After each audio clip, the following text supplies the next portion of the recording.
All right, P.3, graphical representation of data. So we have two formulas here that we're going to start out with that hopefully you've seen before. It's midpoint and distance formula.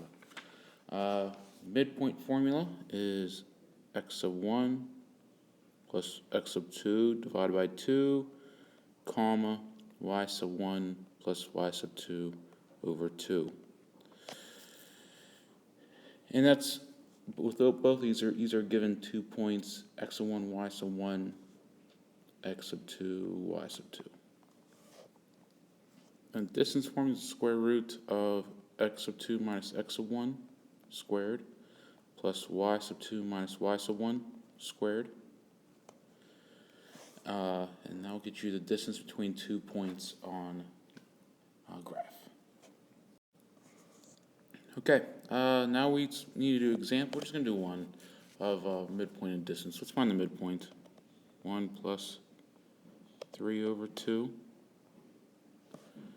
comma, 3 plus negative 2. So adding the x values together and the y values together, and then dividing by 2. Which is going to get us 4 divided by 2, which is 2, and 1 over 2, which is 1/2. So that's our midpoint. Now distance, square root of 3 minus negative 2 squared plus 1 minus 3 squared, which will get us 25 plus 4, which is equal to the square root of 29.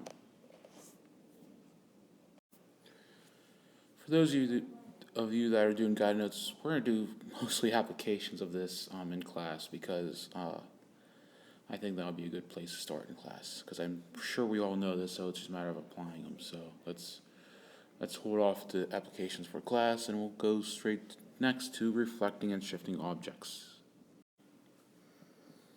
All right, let's say we have these 4 points that are quadrilateral, and I want to shift these 6 units down.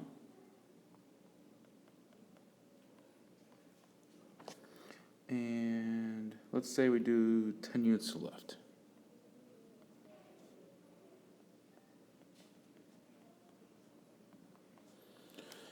So what are our new coordinates going to be? Well, if we're moving up and down, that's taking into account our y values. So our y is going to change.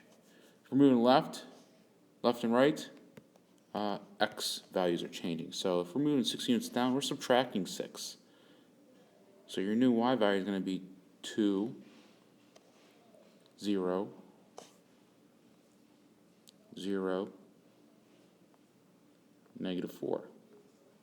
And if we're moving 10 units left, we're going to subtract 5 from all of them. So it'll be negative 5, negative 7, negative 3, and negative 5. And those are your new coordinates after you're shifting your quadrilateral 6 units down and 10 units left. Okay, so I have this nice little triangle here, and what we are going to do is reflect it over the y-axis. So if we are reflecting over the y-axis,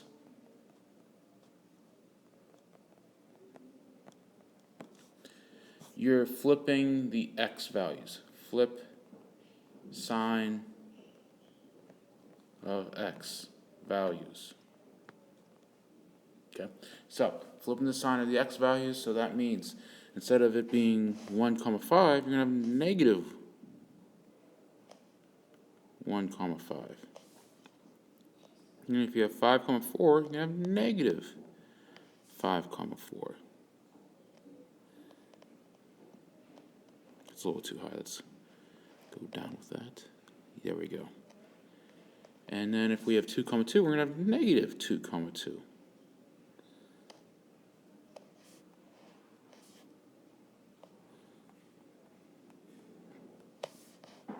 And negative 2, 2. Now, if I said reflect over the x-axis, what would be changing? Your y values would be changing, okay? Your y values will be its opposite sign, okay? I hope this helped, and we'll see you in class.